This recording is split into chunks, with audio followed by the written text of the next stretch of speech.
ناقابل برداشت بھوک میں روزہ توڑنا. بعض لوگوں کو روزے کی حالت میں بھوک کی شدت سے معدے میں شدید درد ہو جاتا ہے یا بھوک ناقابل برداشت ہو جاتی ہے. ان کے لیے روزہ چھوڑنے یا توڑنے کا حکم بیان فرما دیں نعیم شاکر ملتان سے. ناقابل برداشت بھی بھوک اگر ہو جائے تو بھی روزہ نہیں توڑ سکتے بلکہ ہمت کر کے پورا کرنا پڑے گا، کیونکہ پیاس اور بھوک میں برداشت ہے کے قابل ہے یا نہیں ہے یہ کوئی اللہ نے فرق نہیں رکھا. تو روزہ نام ہے کھانے پینے سے اوائڈ کرنے کا، تو چاہے وہ برداشت ہو رہی ہو یا برداشت نہیں ہو رہی ہو. ہاں البتہ بیماری کا خطرہ ہو یا جان جانے کا خطرہ ہو یا بے ہوش ہونے کا خطرہ، کیونکہ بے ہوشی بھی ایک بیماری ہے، تو اس صورت میں روزہ توڑ سکتے ہیں.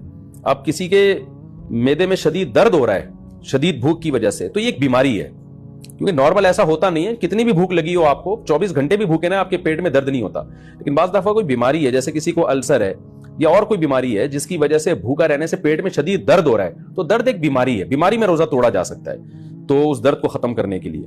لیکن ناقابل برداشت بھوک یا پیاس لگی ہے تو پھر روزہ نہیں توڑ سکتے. توڑ دیا تو 60 روزوں کا کفارہ ہے.